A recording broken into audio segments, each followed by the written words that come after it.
Moi, je suis ici pour vous parler de RSE avec Thomas. Techniquement, on va peut-être se présenter un petit peu. Alors, normalement, ça doit marcher. Voilà.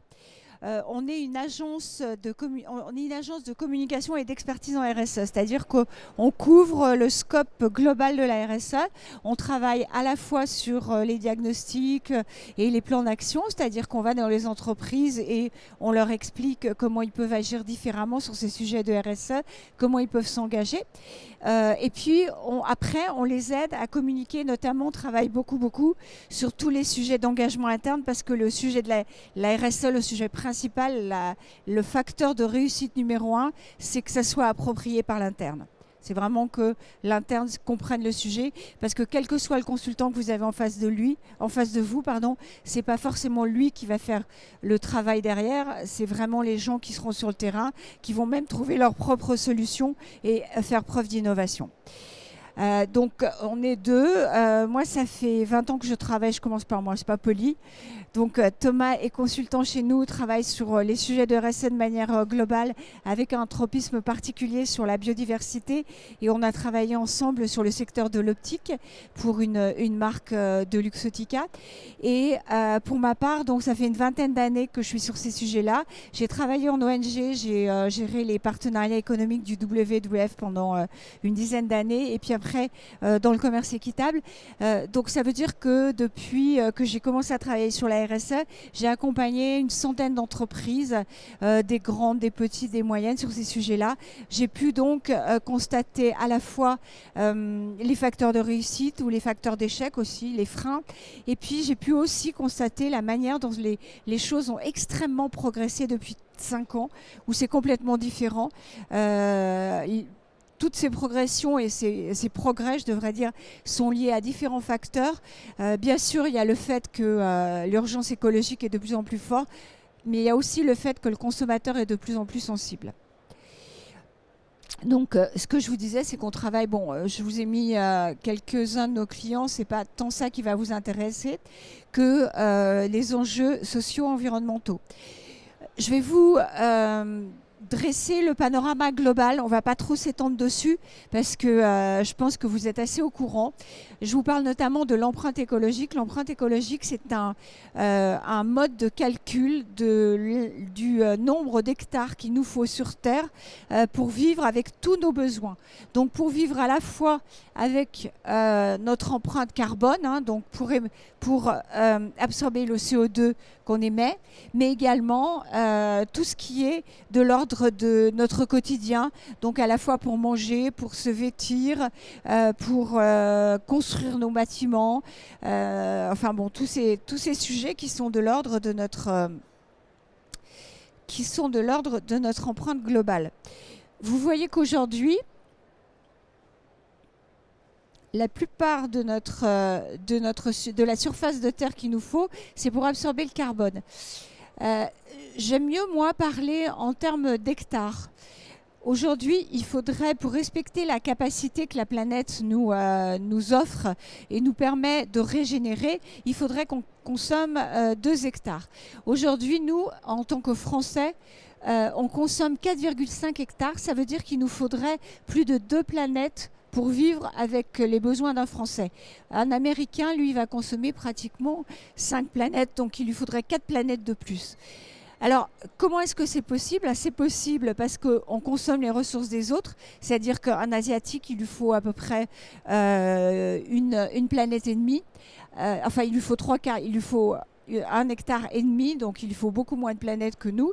Et un Africain, il lui faut 3 quarts de planète. Mais c'est aussi possible parce qu'on est en train de consommer les ressources des autres. Donc quand on vous dit que nous, Français, il nous faudrait 2 planètes supplémentaires pour vivre comme nous, ça veut dire que quelque part, on consomme les ressources de nos enfants, de nos petits-enfants, de toutes les générations à venir, parce que la planète, elle ne peut pas se régénérer aussi vite qu'on la consomme, grosso modo.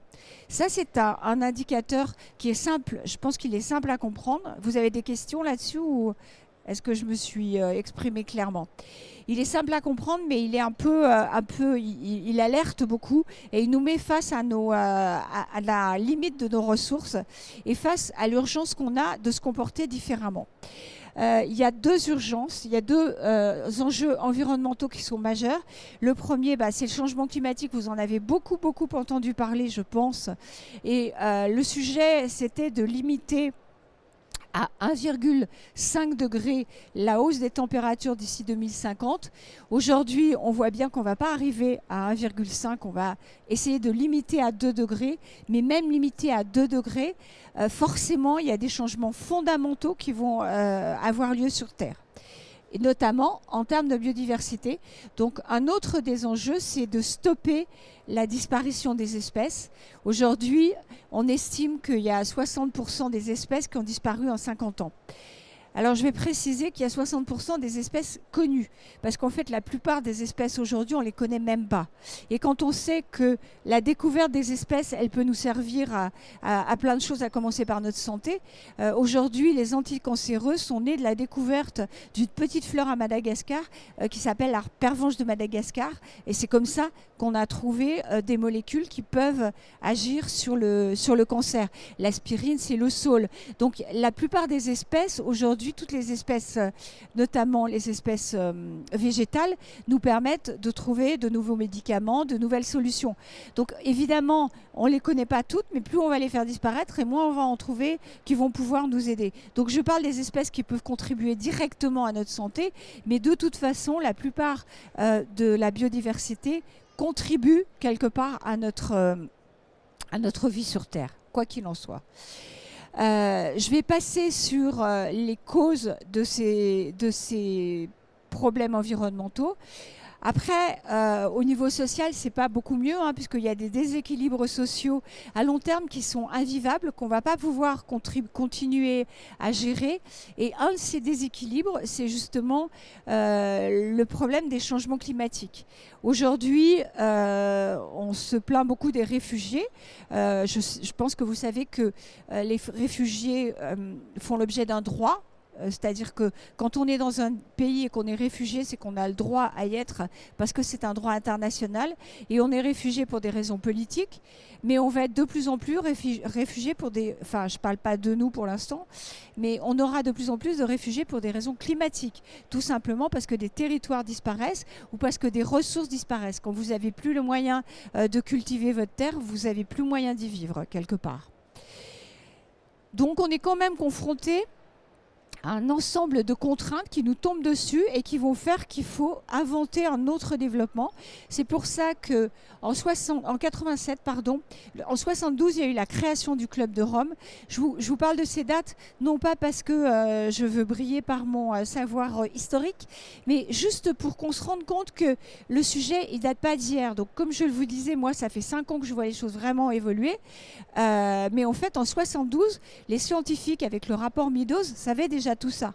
Ils savaient que les contraintes de la planète étaient des limites à notre propre développement.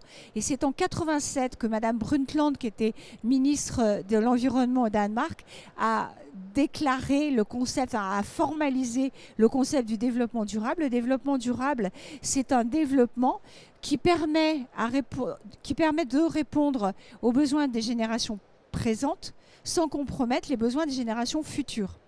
On voit au travers de ce que je viens de vous montrer qu'aujourd'hui, ce n'est pas tout à fait le cas. Donc notre enjeu aujourd'hui, il est de travailler ensemble sur ce développement durable qui est ici. Donc le développement durable, c'est celui qui est au confin de l'économique, du social et de l'environnemental.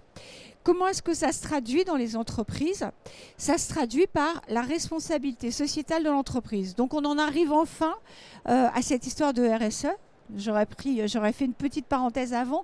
Je pense que c'est important de comprendre la vision macroéconomique pour comprendre comment nous, dans nos entreprises, en tant que ce soit, je dirais, en tant qu'acteur de l'entreprise, et vraiment que ce soit à tous les niveaux de l'entreprise, que ce soit au marketing, à la production, à la vente, enfin vraiment à tous les niveaux, comment est-ce qu'on peut agir pour se comporter différemment et faire en sorte que nos entreprises soient moins impactantes en termes d'environnement et soient plus impactantes, au contraire positivement, en termes sociaux. Donc c'est un peu le sujet de ce qui nous rassemble aujourd'hui. On a deux grands référentiels dont vous entendrez parler. Donc, je vous raconte ça aujourd'hui. Il y a l'ISO 26000 et il y a le GRI. L'ISO 26000, c'est un référentiel plutôt utilisé en Europe. Et le GRI, c'est le référentiel international. Ces deux référentiels balayent dans l'entreprise l'ensemble des critères qui peuvent être utiles à valoriser ou à évaluer où vous en êtes en termes de RSE. Est-ce que c'est clair ça? Ouais. Et dans ces critères, je précise parce que il ne faudrait pas réduire la RSE au sujet environnemental. Dans ces critères, il y a un volet social, un volet environnemental et un volet sociétal, c'est-à-dire comment est-ce que vous agissez en tant qu'entreprise avec la société qui vous entoure. Je vais vous demander maintenant combien est-ce que Français émet de tonnes de CO2. 7, 10, 9,8. En fait, vous n'avez pas tout à fait tort parce que c'est 9,6 tonnes de CO2, mais c'est 11 tonnes d'équivalent gaz à effet de serre. Parce que, en fait, dans les gaz à effet de serre, donc, qui provoquent ce réchauffement climatique, il y a plusieurs types de gaz. Par exemple, il y a le méthane qui est 800 fois plus réchauffant que le CO2. Donc, quand on parle de gaz à effet de serre, on traduit souvent ça en tonnes de CO2, donc tonnes équivalent CO2. Donc, en tonnes équivalent CO2, c'est 11 tonnes. Donc, c'est gaz à effet de serre globalement. Et bon, bref, on ne va pas tergiverser, c'est entre 10 et 11. Et de toute façon, je ne suis pas tout à fait gérable parce que combien vous pensez qu'il faudrait qu'on émette de tonnes de CO2, enfin tonnes d'équivalent CO2, pour vivre correctement sans trop changer l'atmosphère et les écosystèmes? 2, exactement, 2. Donc on a de la marge. Hein. On a de la marge, ça c'est la mauvaise nouvelle. La bonne nouvelle, c'est qu'on peut agir en tant qu'individu, c'est toujours intéressant de le savoir. Donc en tant qu'individu, par exemple, si vous arrêtez de manger la viande le week-end, mais ça marche aussi si vous arrêtez de manger la viande 2 fois dans la semaine. Hein. C'est pas, j'ai rien contre le week-end. Si vous arrêtez de manger de la viande le week-end, vous allez économiser 1 tonne de CO2. C'est pas mal déjà. Si vous voyagez en train, si vous êtes seul dans votre voiture, le train va être 80 fois moins émetteur de CO2 que la voiture. Si vous êtes à 2 dans la voiture, logique, ce sera 40 fois. Si vous achetez un t-shirt d'occasion plutôt qu'un t-shirt neuf, on va éviter l'équivalent de 2700 litres d'eau. Si vous achetez un smartphone conditionné, vous éviterez 80% de son impact. C'est-à-dire qu'on parle, par exemple, sur le numérique, on parle beaucoup d'effacer ses mails, etc. C'est bien, hein, je ne dis pas qu'il ne faut pas le faire, mais le plus gros impact du numérique, c'est l'achat de votre smartphone. Donc, plus vous le faites durer, et plus vous économisez du CO2, sans compter que vous économisez bien d'autres choses, parce qu'il y a des matières rares, enfin il y a des métaux rares, il y a plein de choses dans un téléphone.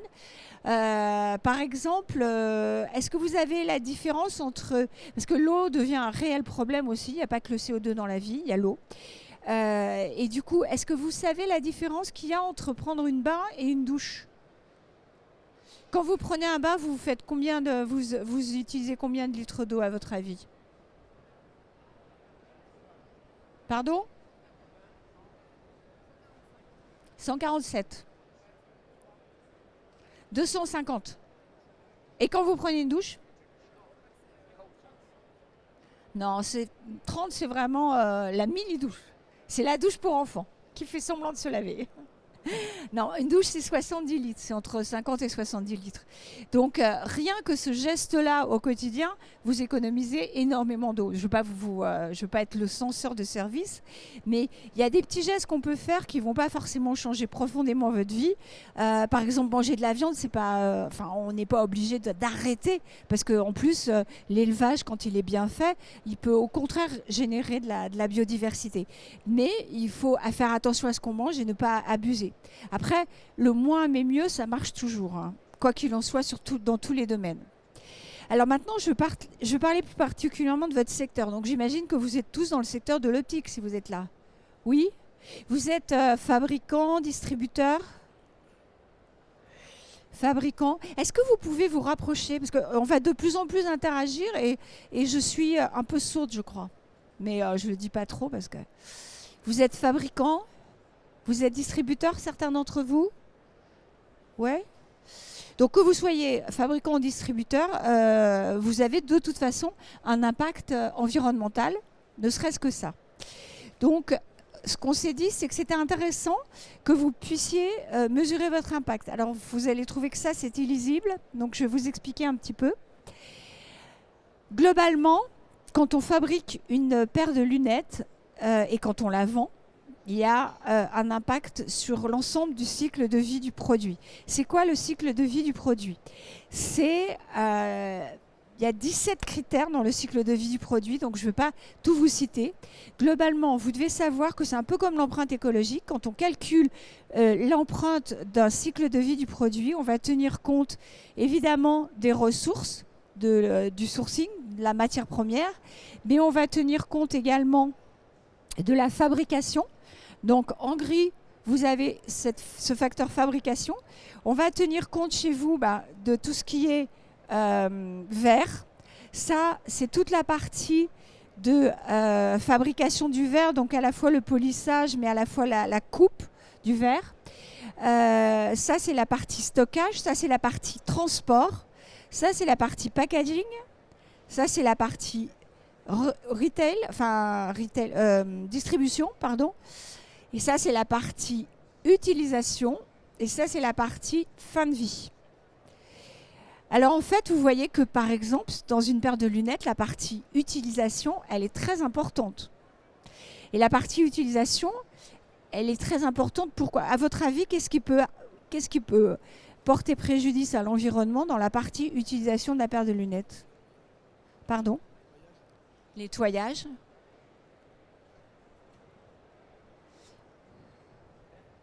La perte. En fait, le turnover de la lunette. Donc, vous avez raison, ce qui est impactant, effectivement, c'est le nettoyage, parce qu'on ne se rend pas compte, mais à chaque fois, les lunettes, ça se nettoie, je ne sais pas, plusieurs fois par jour. J'en ai pas, donc mais je pense qu'on nettoie je vois bien les gens, ils nettoient leurs lunettes plusieurs fois par jour. Donc à chaque fois, vous réutilisez une ressource et puis vous les gardez pas longtemps. Parce que maintenant, en plus, alors je veux pas paraître trop critique, mais on vous en offre 2 pour le prix d'une, voire 3. Donc ce qui est important, par exemple, dans la paire de lunettes, si vous avez une responsabilité en tant que vendeur de sensibiliser vos consommateurs, ce serait qu'ils les gardent. C'est-à-dire que quand on change de verre, c'est pas forcément changer de lunettes. Alors je sais que ça va pas arranger le commerce, mais quelque part, il faut savoir qu'à terme, de toute façon, il va falloir garder nos produits quel qu'il soit, le plus longtemps possible. Il y a une loi qui est passée en France qui s'appelle l'indice de réparabilité. Il est maintenant obligatoire sur un certain nombre de produits, et ça va arriver sur tous les produits, de donner un indice de réparabilité. Vous avez l'obligation, en tant qu'en metteur sur le marché de produits, de pouvoir permettre la réparabilité de vos produits. C'est pareil. Aujourd'hui, il y a des fabricants de lunettes. Je pense à un fabricant qui s'appelle Mikami. Mikami, c'est ça? J'arrive plus. Le fabricant, c'est Mikami. Tu sais qu'il y a un service de réparation de lunettes. Je crois que c'est ça. Je ne sais pas si ça vous dit quelque chose, Mikami. Non? Je vais retrouver le nom après. Bref, ça fait partie. Il y a certains fabricants comme ça qui ont mis en place une interface de réparation des lunettes pour leurs consommateurs qui est assez élaborée, qui leur donne même un kit de réparation avec des explications, etc. Donc, au-delà de la réparation, il y a aussi la réutilisation des montures, évidemment. Et dans les facteurs impactants, on voit par exemple qu'il y a le retail. Donc, c'est simple de comprendre pourquoi le retail est impactant. Qu'est-ce qui est impactant dans le retail ? Vous avez des réponses à ça? Non?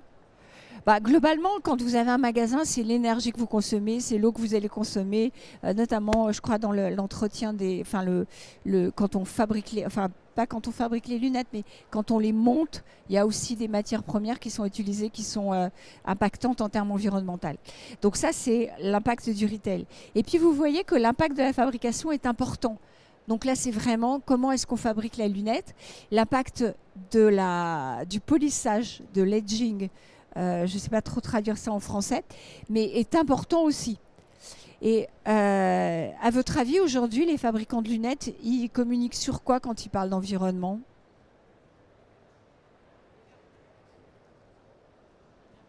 L'énergie? L'eau? L'eau, l'énergie, les matières? En fait, on a fait une étude pour voir justement sur quoi les fabricants communiquent. Enfin, les fabricants et les distributeurs, hein, d'ailleurs. Ils communiquent sur 2 points. Ils communiquent sur la fin de vie du produit. La fin de vie du produit, c'est-à-dire qu'ils vont récupérer des lunettes qui, soit dit entre nous, seront la plupart du temps pas recyclées pour le coup, parce que ce n'est pas possible pour X raisons. Ils vont communiquer sur la matière première de la monture. Hein, il y a beaucoup d'acétate, du bioacétate, de l'acétate recyclé, etc. Et ils vont communiquer sur le packaging. Globalement, c'est là où ils vont communiquer. On l'a vu, le packaging, c'est quand même 12% d'impact, donc c'est quand même un impact important. Mais ce n'est pas l'impact le plus important. En fait, si on regardait les impacts les plus importants, le rôle d'un distributeur et le rôle d'un fabricant, ce serait d'éduquer le consommateur. Et un autre des rôles, c'est de regarder précisément comment, dans quelles conditions, avec quel type de matière sont fabriquées les lunettes. Donc vraiment, travailler sur le cahier des charges pour les fournisseurs. Je parle de ceux qui ne les fabriquent pas. Par exemple, un fabricant de lunettes qui achète les montures en Chine, il doit avoir quelque part un cahier des charges pour ses fournisseurs strict, de manière à être sûr qu'elles sont fabriquées dans de bonnes conditions environnementales. Je vous vois rire. Pourquoi riez-vous? Ah mais non, non, non, mais c'est pas le cas. C'est pour ça qu'on fait cet atelier. C'est qu'effectivement, c'est pas le cas. C'est pas le cas.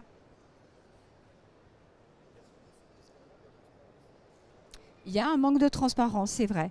Je dois bien le dire parce que nous, on travaille sur plein de secteurs différents. Et c'est vrai que votre secteur est un peu moins avancé que les autres sur ces sujets-là. Les secteurs les plus avancés, ce sont l'alimentation et la cosmétique. Et vous comprenez bien pourquoi. C'est que la demande et l'inquiétude du consommateur est beaucoup plus forte sur ces produits-là que sur des produits comme les vôtres. Alors qu'il y a quand même une préoccupation des consommateurs sur vos produits. Si le monsieur ne veut plus passer mes slides. D'abord, de manière générale, ça je vais pas revenir dessus parce que je pense que vous êtes au courant, les consommateurs, ils souhaitent consommer plus responsable. Je ne dis pas qu'ils le font, mais en tout cas, ils le souhaitent. Et ce qui est intéressant d'ailleurs dans ces statistiques, c'est pas tant la statistique en valeur absolue, c'est pas tant qu'aujourd'hui 78% des consommateurs disent vouloir consommer responsable, c'est plutôt qu'il y a 5 ans, il y avait 25% des consommateurs qui disaient vouloir consommer responsable. Donc ce qui est intéressant, c'est l'asymptote de la dimension que prend ces sujets-là. C'est vraiment, je sais que ce sont des déclarations d'intention, mais il n'empêche qu'elles existent. Et aujourd'hui, quand on regarde, je me rapproche pour vous raconter, quand on regarde, est-ce que les consommateurs, ils prennent ce critère en compte? Ils disent que parfois, effectivement, ils le prennent en compte comme un critère additionnel. Après, il n'y en a que 12% qui vont en tenir compte systématiquement. Et on voit quelque chose qui est intéressant et que vous devez toujours avoir en tête, je pense que c'est très important pour vous, c'est que les pourcentages sont beaucoup plus importants chez les jeunes. C'est-à-dire que de manière générale, les générations qui arrivent sont plus demandeuses que les générations qui s'en vont. Même si, contrairement à ce qu'on pense, les seniors, ceux qui sont aujourd'hui le moins demandeurs, c'est plutôt les 40-55. Mais les seniors aussi ont cette préoccupation parce que, bon, pour des raisons différentes que les jeunes, en tout cas, les générations qui arrivent sur votre marché, elles vont être demandeuses de ça. Elles vont se dire comment est-ce que je peux faire pour consommer différemment. Et d'ailleurs, il y a plein de ce qu'on appelle, nous, des indies brands Donc comme dans les cosmétiques, vous voyez ces petites marques qui vont naître avec le RSE dans leur ADN, des marques comme C2C par exemple, je ne sais pas si vous connaissez C2C, l'ACV d'ailleurs a été faite par C2C, des marques comme Friendly Frenchy, c'est une petite marque en Bretagne qui fabrique des montures de lunettes à partir de filets de pêche. Alors bien, en plus c'est une entreprise d'insertion, etc. Ce sont des petites initiatives. Enfin, C2C, c'est pas si petit que ça. Sont des initiatives qui vont tirer forcément le marché vers le haut parce que ça crée une demande du consommateur qui va se dire la marque dont je me souviens plus le nom, Nakini. Tu peux me retrouver le... Pardon ?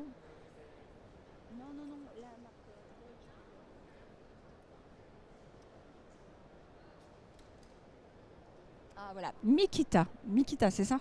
Oui, j'aurais dû m'en souvenir. Vous voyez ce que c'est cette marque Mikita? C'est une marque, pareil, c'est une marque allemande. Les montures sont plutôt chères, mais en même temps, ils sont vraiment très engagés sur l'ensemble. Donc ce sont des marques qui vont forcément pousser les gens à réagir. Et encore une fois, ce sont des marques qui ont la chance de pouvoir fabriquer localement, mais du coup qui ont un prix qui n'est pas forcément accessible. Ça ne veut pas dire que quand on est une marque grand public avec un prix accessible, qu'on doit s'arrêter de penser qu'on peut faire des choses, parce qu'on peut faire des choses à tous les niveaux. Et notamment, l'industrie, on a vu l'industrie en Chine énormément progresser, contrairement à ce que vous pourriez peut-être penser, énormément progresser sous la pression de l'industrie textile. Donc les fabricants chinois, ils ont dû remonter les salaires, il y a plein de choses qu'ils ont dû faire parce que justement ils avaient cette pression de l'industrie textile. Je ne dis pas que c'est partout pareil en Chine, hein, mais parfois il vaut mieux... Alors pour le coup, j'ai travaillé dans on a accompagné des entreprises du textile de luxe et au fait on se rendait compte qu'il valait mieux travailler avec certaines usines en Chine que d'autres en Italie où la transparence était beaucoup moins garantie. Donc je pense que ça c'est accessible à tout le monde et tous les consommateurs de plus en plus vont vouloir vous le demander. Par ailleurs, il y a la loi qui vous pousse à agir. Donc là, je vous ai parlé par exemple de l'indice de réparabilité qui est en train d'arriver sur un certain nombre de produits. Pareil, aujourd'hui, il y avait 3 filières de recyclage obligatoires. Il y en avait une sur le textile, il y en avait une sur le plastique, enfin les emballages en général. Il y en a une qui est née sur le mobilier. Là, il y en a 17 qui sont nées d'un seul coup. Donc il va aussi y avoir une obligation de recyclage dans votre industrie. Donc ça veut dire quoi? Ça veut dire que vous allez payer une taxe de recyclage pour qu'on puisse recycler vos produits. Et donc plus ils seront recyclés, plus vous arriverez à... Enfin, c'est le consommateur qui va la payer au final, hein, je sais bien, mais il n'empêche que plus on arrivera à perfectionner le recyclage, et moins on aura à le faire, et moins ce sera coûteux, ou plus ce sera rentable, et moins la taxe sera importante, et plus le business model sera valable. C'est important. Il y a la loi climat et résilience. Donc la loi climat et résilience, à terme, alors c'est pas pour vous tout de suite, mais à terme va obliger à tous les produits à avoir un affichage environnemental. C'est l'EcoScore qui est en train d'être testé sur certains types de produits. C'est très complexe à mettre en place, mais à terme, c'est un peu comme le Nutri-Score sur l'alimentaire. Vous allez devoir quelque part montrer à quel point votre produit est impactant sur l'environnement. Il y a le décret tertiaire. Alors là, ça touche plutôt le retail, c'est-à-dire que d'ores et déjà, tous les magasins qui font plus de 1000 m², donc dans l'optique, il y en a peu, par contre, tous les magasins qui sont en centres commerciaux vont devoir réduire de 40% d'ici 2030 leur facture énergétique. Je fais exprès de dire leur facture énergétique parce que si vous réduisez vos consommations d'énergie, eh ben, économiquement, c'est intéressant aussi pour vous, donc tant mieux. Vous avez dû remarquer qu'il y a de moins en moins de portes ouvertes tout le temps et qu'il y a de plus en plus de portes qui se ferment. Ça fait partie aussi des raisons pour lesquelles on les ferme.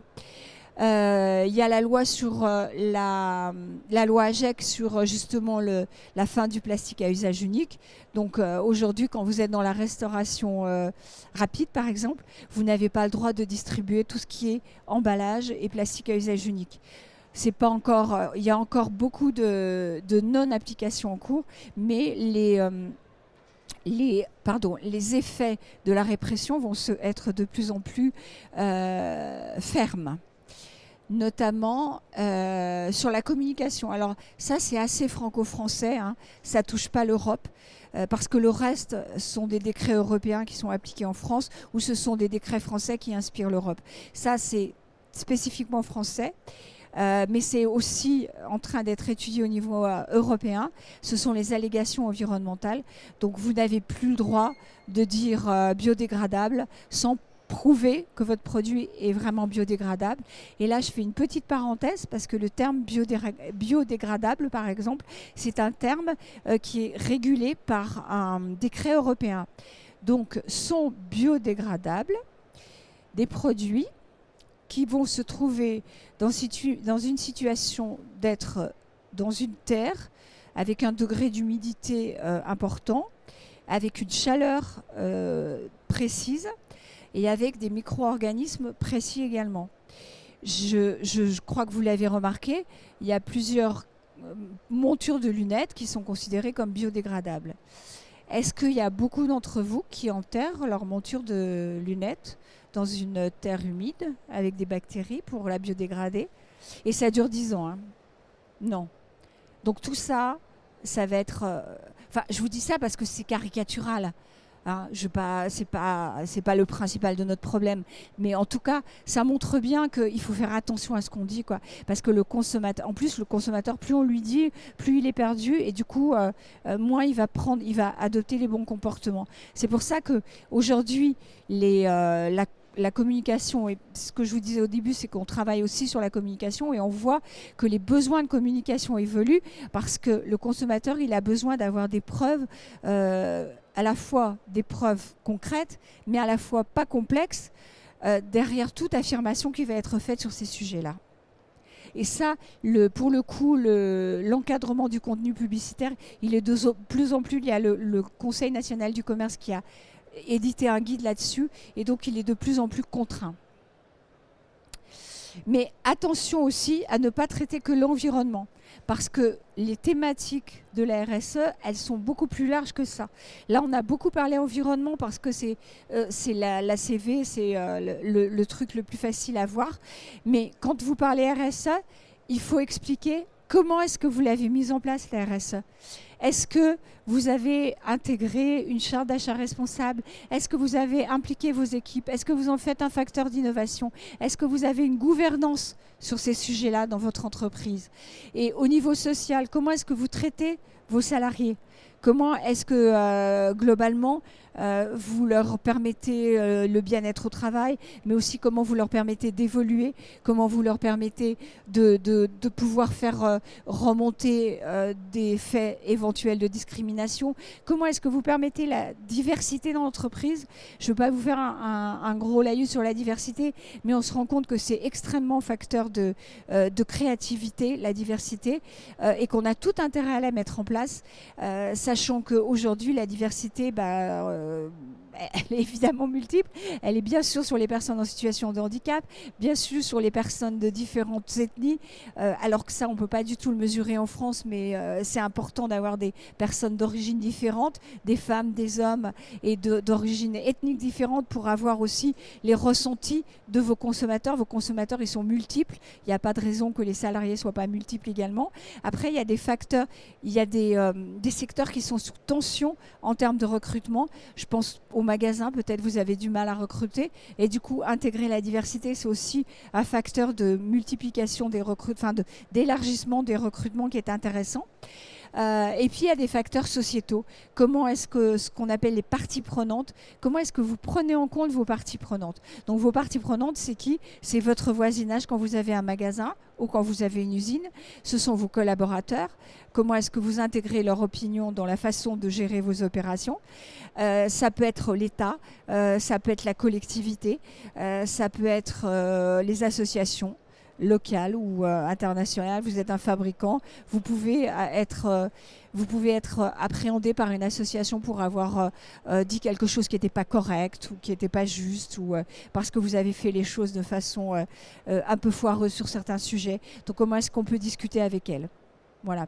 Vous êtes de moins en moins dans un monde fermé sur votre entreprise. Vous ne l'avez jamais été. Mais aujourd'hui, vous devez avoir conscience que vous ne l'êtes pas du tout, que le monde, il est ouvert et que vous devez être ouvert de la même manière, à la fois en interne, à la fois en externe, ce qui vous permettra de développer votre business et de le rendre plus efficace. Voilà. Donc ça, j'arrête maintenant de parler parce que l'idée d'aujourd'hui, c'était plutôt de pouvoir échanger avec vous sur ces différents sujets et faire remonter de votre part soit des expériences, soit des idées que vous auriez sur ces différents sujets justement. C'est pour ça que je vous demandais de vous approcher, parce que ça va être un petit peu compliqué de gérer le son. Hein. Donc le truc c'est, sur ces différents sujets, on les a sectorisés de plusieurs manières. Il y a les actions sur l'environnement, il y a les actions sur le social, les actions sur vos parties prenantes, les actions sur la société, votre engagement sociétal. Donc là, c'est plutôt de l'ordre de ce qu'on appelle couramment le mécénat, mais qu'on aimerait être plus en relation avec le business de votre entreprise. Voilà. Est-ce que c'est clair ces différents sujets ? Donc, je vais demander au monsieur qui est derrière et qui, j'espère, m'écoute, de repartir sur les actions environnementales. Ah bah oui, il m'écoute. Super, génial. C'est bizarre, j'ai l'impression de parler à un écran, c'est étrange. Donc, sur les actions environnementales, on vous a mis des exemples de ce que ça pourrait être. Par exemple, une action environnementale sur les produits et les services, ça pourrait être justement rechercher les matériaux recyclés pour vos montures ou pour autre chose, pour vos packaging. Voilà. Une action sur les bâtiments, ça pourrait être, ça c'est des actions qu'on a trouvées. On a dépouillé le jury RSE, vous savez, je ne sais pas si vous êtes au courant, mais il y a eu un prix RSE là sur le CINMO. Il va être remis samedi. Et donc nous, on a dépouillé les dossiers. Et dans ces dossiers, on a déjà trouvé des bonnes pratiques. Donc on les a mises là. Donc par exemple, il y a un des dossiers sur lesquels on a trouvé un diagnostic écoflux de l'ADEME. C'est un diagnostic qui est assez courant, qui permet de faire un diagnostic énergétique de vos sites ou de vos magasins et qui a été fait dans un bâtiment. Sur les actions sur le social, on a trouvé la création d'une charte diversité, mais pas n'importe comment, c'est-à-dire que dans cette entreprise-là, ils ont mis les collaborateurs autour de la table pour voir quels engagements ils pouvaient prendre en termes de diversité dans l'entreprise. Sur le bien-être des salariés, par exemple, il y a une entreprise qui a mis en place un baromètre social où régulièrement, ils interrogent les salariés sur qu'est-ce qui va pas, et puis ils mettent en place évidemment des actions sur ce qui ne va pas. Et ils se félicitent ensemble de ce qui va. Les actions sur l'implication des parties prenantes. Dans une des entreprises, ils ont monté un réseau d'ambassadeurs RSE et ils leur ont donné un montant, ils leur ont donné 1 000 € chacun pour faire des actions de sensibilisation dans leurs départements respectifs. Dans une autre entreprise, ils ont monté un cahier des charges fournisseurs, justement parce qu'ils travaillent beaucoup avec la Chine, hyper exigeant au niveau des critères. Dans les actions sur le sociétal, ils ont donné une journée par employé pour faire des actions de mécénat comme ils le souhaitent. Donc maintenant que je vous ai dit tout ça, je ne vais pas vous demander de classer les actions puisque Thomas qui est là va s'en charger. Mais ce que j'aimerais, c'est que vous-même, vous remontiez des idées, de choses que vous avez mises en place ou des actions que vous avez mises en place. Et pour ça, je pense qu'on a un deuxième micro. On va faire circuler 2 micros. Moi, je pourrais commenter de là-bas. Il fonctionne le micro, là? Celui qui est sur le pupitre?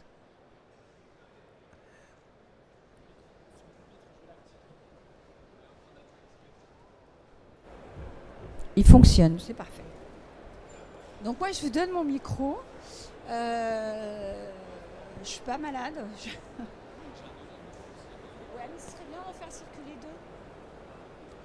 Vous avez un truc pour nettoyer les micros ou pas? Parce que... Ah non, comment vous faites entre 2? Ok, bon, je suis désolée. Vous parlerez loin du micro. Je fais circuler ici. Est-ce que quelqu'un a une idée?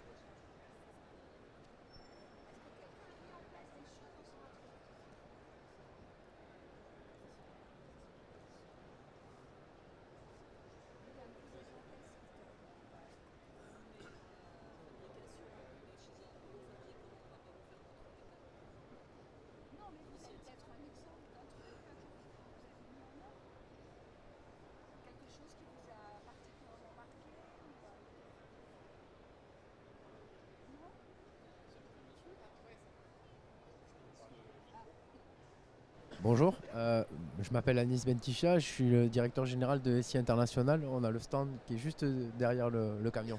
Donc je suis passé, c'est pour ça que je trouvais votre intervention intéressante et je me suis arrêté.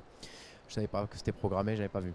Alors nous, ce que l'on a fait, c'est que, avant de me lever, on a mis en place dans notre activité, c'est des produits nettoyants optiques. Donc des produits pour nettoyer les montures de lunettes. Donc on est distribué chez les opticiens français. Les marques s'appellent Optinet, Cyclair, bon, c'est assez connu sur le réseau opticien. Donc c'est une entreprise de 30-40 salariés. On fabrique tous nos produits en France. Dans nos ateliers, puisque on fabrique des sprays, des lingettes et des microfibres de nettoyage. Et on a un gros problème, notamment qui est lié à l'impact environnemental. Ça consiste à l'usage unique des produits. Puisqu'en fait, les pochettes sont des petites pochettes aluminium qu'on déchire, on les utilise qu'une fois et ensuite on les jette. Donc le complexe est en aluminium et le papier, c'est du papier qui est imbibé, donc ça c'est un souci. Et ensuite, on a des sprays qui également étaient sur des sprays fermés. Donc à la fin de l'usage du spray, le spray doit être jeté et donc cycle de vie, plastique ou aluminium.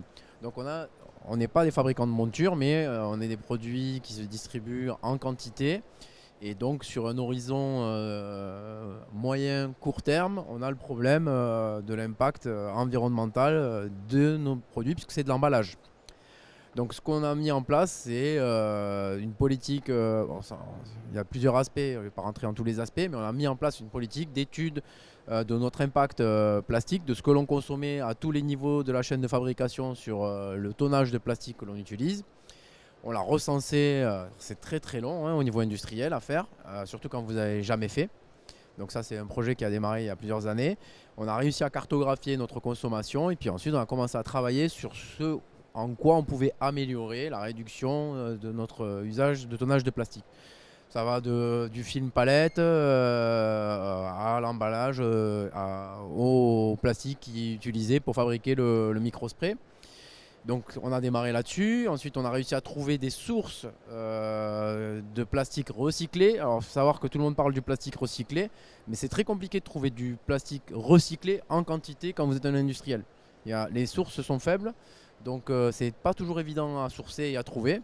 Donc nous aujourd'hui on est à peu près sur 40% aujourd'hui de la fabrication de nos sprays en plastique, c'est des matières de plastique recyclées. Ce qu'on a introduit également, c'est des sprays avec capot à vis, de manière à pouvoir réutiliser. Et on travaille aussi beaucoup avec le réseau opticien pour leur amener des fontaines de recharge. Alors après vous parliez du point de vue économique. Et c'est là où est la balance, c'est que quand on vend des grandes recharges, nous on a un secteur économique où on doit aussi avoir une activité économique rentable. Plus on fait de recharge, plus on travaille dans ce secteur-là, moins on vend de nos produits à l'unité. Donc la décision, ça a été quand même de continuer là-dessus, sachant que il n'y a pas beaucoup trop de choix sur le moyen et long terme. Et qu'on considère que plus on mettra ce type d'action en place et plus on aura une partie large de personnes qui utilisera nos produits en bonne conscience, même s'il y a un impact. On a un stand, toute la partie sur notre stand est beaucoup axée là-dessus. On ne fait pas parfait, mais on essaye de faire mieux. Donc on essaye d'améliorer nos pratiques. Voilà, on est là-dedans. On a également des sprays en aluminium. Alors là, ça pose moins de problèmes parce que c'est une matière qui se recycle à l'infini. Donc c'est moins impactant, mais c'est quand même une ressource. Et là aussi, on fait tout passer en colle à vis, etc. Ça, c'est les pratiques immédiates qu'on a commencé à mettre en place et qu'on continue. Alors bien sûr, on supprime les trousses en plastique, parce que les PVC, ça a une durée. Moi j'ai appris que le PVC avait des durées de vie. Je crois que c'est en termes de c'est même pas recyclable. Je crois que c'est un impact sur 50 ou 100 ans. Le PVC, je crois que c'est une des matières les pires. Donc nous on travaille aussi avec Grand Vision, Général d'Optique et Grand Optical, où vous avez des trousses en PVC. Pendant qu'on a fait ce constat, on a vu que l'impact était énorme. Donc on les a supprimés. Maintenant c'est du carton recyclé. C'est un peu moins bien sur l'utilisation longue quand on l'a dans la voiture, etc. Mais ça a un meilleur impact. Donc on travaille sur ces aspects-là. Voilà un peu pour citer quelques exemples. Et c'est génial parce que vous êtes sur les 19% les plus impactants du cycle de vie de la lunette. L'emballage. Ouais. Et en fait, vous voyez, vous êtes en train de reproduire ce qui se passe dans la cosmétique. Oui. Nous, on travaille pas mal avec L'Oréal Cosmétiques Active qui sont en pharmacie. Et eux, ils développent les recharges parce qu'ils savent que de manière inéluctable, ils sont confrontés à la même chose que vous. C'est-à-dire qu'ils savent très bien qu'ils vont moins gagner. Sauf que de manière inéluctable, de toute façon, on va en arriver là. Et c'est celui qui sera le premier qui aura une longueur d'avance a priori, quoi. C'est un peu ce que vous soulignez. C'est-à-dire que nous, dans notre modèle économique, ça ne nous arrange pas au départ. Mais c'est la décision que j'ai prise. C'est soit on l'accepte parce que c'est la réalité et on fait avec et on essaye d'en tirer le meilleur parti. Soit à terme, peut-être qu'on disparaîtra. Donc l'objectif, c'est d'essayer de trouver les meilleures solutions en mettant tout en place le plus tôt possible. Et maintenant, c'est complètement intégré dans la conception de nos produits. C'est-à-dire que quand on conçoit ou on réfléchit à un produit, on réfléchit d'abord à cet aspect-là et pas l'inverse. Sachant que 80% de l'impact d'un produit, c'est au moment de la conception qu'il a lieu. C'est-à-dire que comme le 80% de cet impact, si vous le concevez différemment, il peut être réduit d'autant. Et je vais revenir sur plusieurs choses que vous avez dites. Justement, si j'avais un message à faire passer, c'est que sur ces sujets-là, il vaut bien mieux être proactif que réactif. Ça, incontestablement. Et il y en a plein qui pourraient témoigner aujourd'hui, alors pas forcément dans l'optique, mais de manière générale, la façon dont ça les a aidés même à restructurer leur business, voire revoir leur business model. La deuxième chose, je voulais parler du plastique. Vous avez dû remarquer que chez vous, depuis le 1er janvier 2022, dans la poubelle de plastique, vous pouvez mettre toutes sortes de plastique. Est-ce que vous l'avez remarqué déjà ? En fait, merci. Non, mais je fais mes propres enquêtes consommateurs. Elle travaille avec moi. Ah bah voilà, c'est pour ça. Elle connaît bien le sujet. Ce qui se passe aujourd'hui, c'est que dans tous les plastiques que vous mettez, il y en a plein qu'on ne peut pas recycler. Sauf qu'on ne recyclera le plastique que quand il y aura des filières, qu'il y aura suffisamment de matière pour les recycler. Donc techniquement, on peut arriver à recycler tous les plastiques. Il y a plein de gens qui font des recherches justement sur les bactéries qu'il y a dans la terre qui peuvent bouffer les plastiques, etc. On peut recycler techniquement à terme tous les plastiques s'il y a suffisamment de plastique à recycler. Donc si vous les jetez suffisamment dans cette poubelle-là. Et petit à petit, on a certains qui vont disparaître aussi parce qu'ils sont comme le PVC, hyper impactants. Ça, c'était pour le plastique.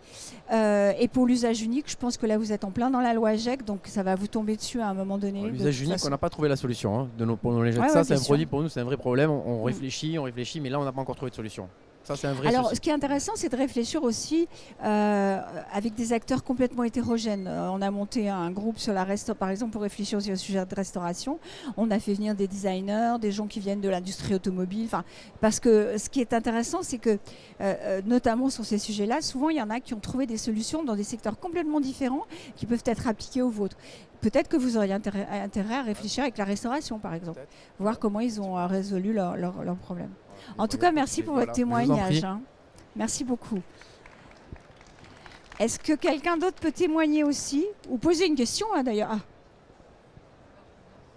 Bonjour, oui, moi je veux bien juste témoigner. Je suis Noémie, je suis chargée des RSE pour Friendly Frenchy, en fait, la marque dont vous avez parlé. Juste pour rectifier, en fait, c'est pas des filets de pêche qui sont dans nos lunettes, c'est des coquillages. Ah oui. En fait, c'est les déchets de coquillages qui sont intégrés dans la fabrication de la monture. En fait, donc c'est les déchets de l'industrie coquillère et aussi des déchets qui proviennent des dégustations qui sont installées sur les côtes bretonnes et françaises de manière générale parce qu'on collecte aussi dans le bassin aquitain. Voilà. Et donc c'était pour parler du fait, nous en fait la partie RSE c'est l'ADN en fait de l'association de la boîte. Elle a été créée pour ça en fait, en voulant créer des lunettes à partir de zéro il y a 8 ans, en disant comment est-ce qu'on peut avoir le moins d'impact sur tous les sujets qui étaient listés là. Donc en fait tout a été étudié en détail. Tout n'est pas encore parfait évidemment, mais en tout cas on va très très loin dans chacun des sujets. On en est assez content et en fait donc 2 exemples par exemple, donc c'était travailler avec des déchets, donc aller chercher des déchets qui servaient à rien du tout, donc typiquement les coquilles qui sont faites en calcaire, qui peuvent servir à plein de choses, qui repartaient en enfouissement la plupart, incinération de temps en temps parce que là dans les nouvelles consignes de tri c'est écrit qu'il faut les mettre les coquilles dans les ordures ménagères alors qu'en fait ça peut aller dans les biodéchets si c'est méthanisé, il y a tout un sujet aussi sur on n'est pas encore parfait sur la fin de vie des coquillages. Donc nous, on a décidé d'en faire aussi des lunettes. Et un autre sujet, par exemple, sur la partie sociétale, en fait, l'idée, c'était de faire trier, parce que nous, on récupère donc les coquillages, ils sont parfois mélangés. Il n'y a pas que des huîtres, que des moules, que des Saint-Jacques, ils sont parfois mélangés. Donc il faut les trier, les laver, les nettoyer, les calibrer. Enfin, il y a tout un tas de travail à faire avant de les broyer. Et donc ça, on travaille avec un ESAT. En fait, on s'est associé avec un ESAT. On voulait aussi qu'il y ait la partie inclusion impérative dans notre chaîne de production. Et donc, voilà, typiquement, on s'est associé avec un ESAT. On est à Auray, en fait, donc en Bretagne Sud. Et voilà, donc un ESAT qui bosse avec nous pour la partie tri des déchets.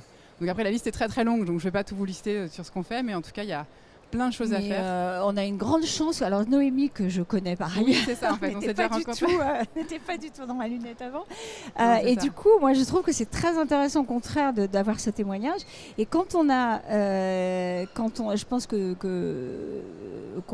nous, on a vu un dossier sur vous particulièrement développé. Oui. Et je me dis, est-ce que dans votre esprit, vous avez créé cette espèce de laboratoire d'expérience, en fait, pour inspirer la filière parce que ça pourrait être intéressant de voir comment certains de vos procédés, qui aujourd'hui sont peut-être sur une petite quantité, pourraient être mis à l'échelle. Alors, en fait, moi, je ne suis pas la fondatrice. Moi, je travaille avec eux, avec Sandrine et Laurent Peset, qui sont les fondateurs de ce projet-là, il y a 8 ans. C'est eux qui pourraient mieux répondre, en fait, parce que ils avaient envie de changer le monde, hein, c'est certain, depuis longtemps. On se connaît depuis longtemps, on travaille ensemble depuis 15 ans sur les sujets RSE. Mais disons que le but, ce n'était pas forcément d'aller expliquer aux autres comment faire. C'était, il me semble, à confirmer avec eux, mais c'était d'essayer. C'était de se lancer, c'était d'aller là où c'était pas existant, et surtout parce qu'en fait en termes de valeur, ça leur convenait pas, ce qui était la façon dont c'était fait actuellement en fait. Dire on peut pas continuer à porter du pétrole 100% sur le nez, on sait que ça ne marche pas de toute façon, on va plus pouvoir ne faire comme ça en fait à long terme, mais on a tous besoin de lunettes. Donc en fait il fallait bien trouver une solution aussi, et en fait Laurent vient de l'industrie, de la restauration haut de gamme à Paris. Sandrine a été spécialisée sur la partie déchets et événementiel, et en fait ils ont mixé leur passion pour arriver à ça, voilà, ce que je porte sur le nez. Donc en fait il n'y a pas forcément de vocation d'emmener tout le monde, mais c'est certain qu'ils ont ouvert énormément de portes sur ces sujets-là. Et donc, il y a tout à faire, en fait. Enfin, il n'y a pas que les coquillages. Je pense qu'il y a plein de trucs qu'on peut mettre dans les lunettes, en fait. Je sais pas. Voilà, le terrain de jeu est infini, en fait. Ça, c'est ma sensation. Je pense que c'est intéressant. Enfin, quand on a cette possibilité d'essayer des choses, je trouverais ça intéressant de pouvoir inspirer d'autres qui vont pas faire des coquillages, c'est sûr, mais peut-être des méthodes qui pourraient. Enfin, je dis ça. Encore une fois, voilà, moi je suis pas experte sur le procédé, vraiment la partie technologique, c'est vraiment eux deux. Donc voilà, passez sur le stand si vous voulez. Ouais, voilà. En fait, peut-être aller voir ce qu'ils font, ça peut être vachement intéressant. Voilà. Il est où le stand? B156, dans le hall 7. B156. Vous pouvez pas nous rater. Il y a les marinières, il y a les coquillages, il y a la plage. Merci. Merci beaucoup pour ton témoignage, Noémie. Est-ce qu'il y a quelqu'un d'autre qui peut nous raconter des trucs ou poser des questions? D'ailleurs, c'est tout aussi intéressant d'avoir vos questions. Alors, j'espère que ça ira avec le micro. J'ai un petit problème de voix, mais ça devrait aider. Du coup, je suis assez content de passer après Friendly Frenchy. Moi, je connais bien Laurent et Sandrine. Je suis sur la partie production. Donc, moi, Mathieu Thierry, je suis directeur de la manufacture Thierry. On est basé dans le Jura.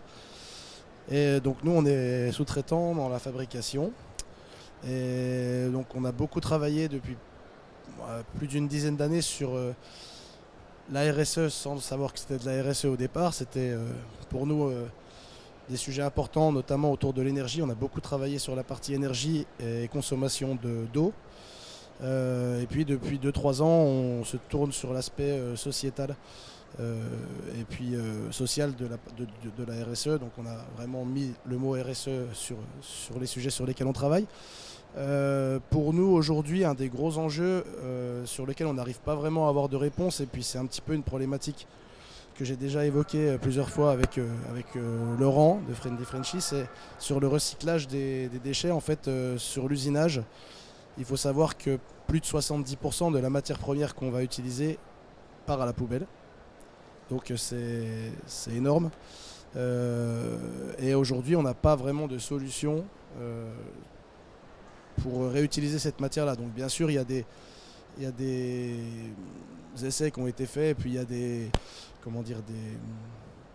solutions ponctuelles qui sont mises en place un peu par effet de communication en disant ça c'est des lunettes faites à base de déchets, on va dire. Mais en réalité, la très très grosse partie du volume part en incinération dans le meilleur des cas, ou en enfouissement dans le pire des cas. Donc on travaille depuis déjà 3-4 ans au niveau du syndicat également des lunetiers du Jura pour trouver des solutions. Le gros problème du recyclage, c'est que la matière que vous allez reproduire derrière à base de vos déchets va ressembler à tout sauf à une matière de base. Donc ça va être un mélange de plusieurs coloris, ça va être du noir dans le meilleur des cas. Et ça c'est encore assez compliqué pour le marché à accepter et pour les consommateurs finaux. Et aujourd'hui aussi pour nos clients, c'est aussi ça qui est compliqué parce que quand ils nous passent une commande, ils veulent une lunette bleue. Et quand ils la recommandent, ils veulent qu'elle soit encore bleue. Donc si vous mélangez plusieurs déchets ensemble, ça ne va plus être bleu, ça va être un mélange ou ça va être du kaki ou du marron ou du gris. Donc aujourd'hui on fait face à cette problématique-là. On a des solutions techniques, c'est ce que vous évoquez, il y a des solutions techniques. Après c'est trouver le débouché, le marché. Donc on a trouvé des différentes options. On s'est rapproché d'une société qui est en Bretagne qui s'appelle Mego, qui fait du matériel urbain, du mobilier urbain à base de mégots et d'acétate. On a plusieurs pistes, mais on n'a jamais trouvé quelque chose d'assez concret qui puisse nous permettre de recycler en volume nos déchets.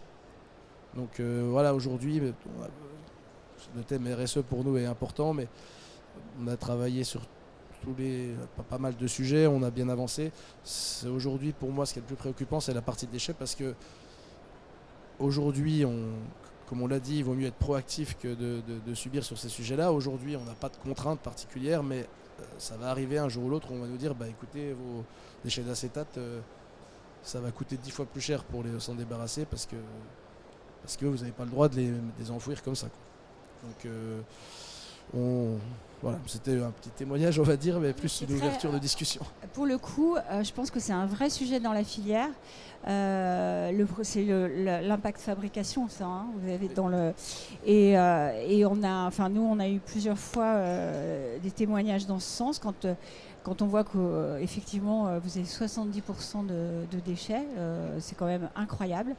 Et je vais vous citer un exemple qui vous paraît loin, mais pas tant. C'est les briques Tetra Pak. Au départ, les briques Tetra Pak n'étaient pas du tout recyclables parce que dans une brique Tetra Pak, vous avez du carton, vous avez de l'aluminium et en plus, vous avez un film plastique pour alimentaire. Et finalement, ils ont réussi à trouver des solutions techniques. Le problème, c'est qu'il n'y avait pas d'économie derrière. C'est-à-dire qu'il y avait une usine qui le faisait en Espagne, mais que derrière, il fallait transporter les Tetra Pak en Espagne, ce qui n'avait pas beaucoup de sens. Et par ailleurs, il n'y avait pas beaucoup la possibilité de monter d'autres usines parce qu'il n'y avait pas suffisamment de matière. Donc c'est là où moi je pense que c'est toute une filière qui doit se mobiliser, parce que si vous avez un certain montant de matière, une solution va être trouvée. Il y a des solutions techniques et il y a des solutions marketing. Je pense que par exemple tous les jeunes là, qui sont intéressés pour avoir des produits qui soient moins impactants, ils sont intéressés. J'imagine qu'avec le coquillage, on ne peut pas faire non plus la couleur qu'on veut. Ouais. On ne va pas avoir un bleu flash. Pour le coquillage, c'est la même problématique que pour le reste de l'acétate. Avec un de nos clients, on a contourné le problème différemment, c'est-à-dire qu'on a fait des lots de matière recyclée. Donc on produit tant de quantité de matière qui va avoir la même couleur, on vend les lunettes et puis basta. Donc c'est un peu ce qui se fait aussi, même s'ils arrivent, je crois, à refaire les mêmes formulations parce qu'ils ont réussi à faire ça dans la durée. Mais on peut le faire. Unique. On peut, mais le problème c'est que pour tout le volume de déchets, ça suffira jamais. Pas. Donc il y a quand même un problème de masse. Il y a quand même un problème de masse. Il y a la société qui est le principal producteur du flocon d'acétate, donc qui est une société américaine, Eastman. Travaille sur un sujet de recyclage notamment avec Luxottica. Mais après avoir discuté avec eux, la solution c'est d'envoyer les déchets dans le Tennessee pour qu'ils puissent reproduire de l'acétate. Donc est-ce que c'est vraiment une solution? Je ne pense pas. Il y a probablement des choses à faire plus localement pour un autre usage peut-être de l'acétate qu'on va recycler, ça c'est sûr, mais En tout cas, vous parlez de l'Eastman Renew Acetate, c'est ça? Donc en fait, effectivement, il y a un acétate recyclé qui est fait par Eastman. Après, il y a un certain mystère autour des liants. Hein. Qu'est-ce qu'on met comme produit pour recycler l'acétate? C'est pas évident. Mais il n'empêche que je pense que ce sont quand même des initiatives, même s'il y a des points négatifs, ce sont des initiatives à pousser parce que au fur et à mesure, ça va s'améliorer. C'est-à-dire que si on jette le haro, le bébé avec l'eau du bain, ça ne va pas marcher.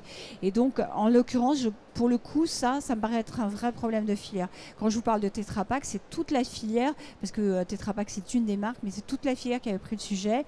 Ils ont même fabriqué du mobilier. Et en fait, ils ont réussi à faire de ce côté, parce que du coup, par exemple, le mobilier, il y avait plein de couleurs différentes, ils ont réussi à faire de ce côté un peu étrange, un avantage en faisant travailler des designers et en expliquant qu'effectivement, quand vous achetiez votre tabouret, votre table ou j'en sais rien quoi, vous participiez à quelque chose de l'ordre de la protection de l'environnement.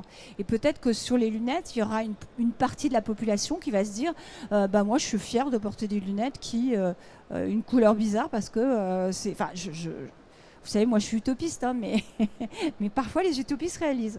Et donc, qui pourront pouvoir s'approprier ça comme un signe extérieur d'engagement, quoi. Il y a aussi un côté marketing au truc qu'on peut monter autour de ça. Mais par contre, je pense vraiment que c'est un problème de filière et qu'il faut absolument, notamment que la filière française se regroupe sur ces sujets-là. Je ne sais pas si vous avez vu la filière textile. Ils sont regroupés, ils ont fait un gros travail sur... ils lancent un appel à projet chaque année avec des startups qui proposent des choses pour recycler le textile. Et ça évolue bien. Ils ont réussi à faire des matériaux, de construction. Ils arrivent à faire des... Bon, il y a beaucoup, beaucoup plus de textiles que de lunettes. Donc, s'ils y arrivent... Ils ne recyclent pas tout, mais c'est comme ça, c'est quand la filière se regroupe et fait des appels à projets, par exemple, qu'on peut arriver à... Voilà. Merci en tout cas pour votre témoignage et bravo pour tous les efforts que vous faites.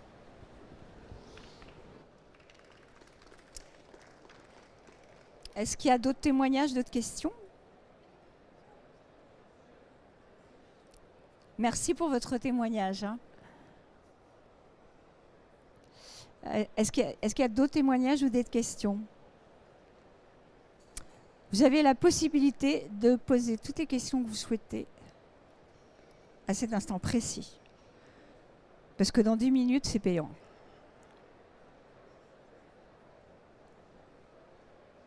C'est bon?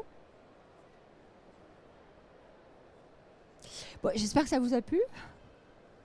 J'espère que vous en garderez quelque chose. Si vous en gardez quelque chose, qu'est-ce que vous gardez de tout ça? Exprimer. Je vais aller vers les gens qui ne sont pas exprimés. Qu'est-ce que vous gardez de tout ça?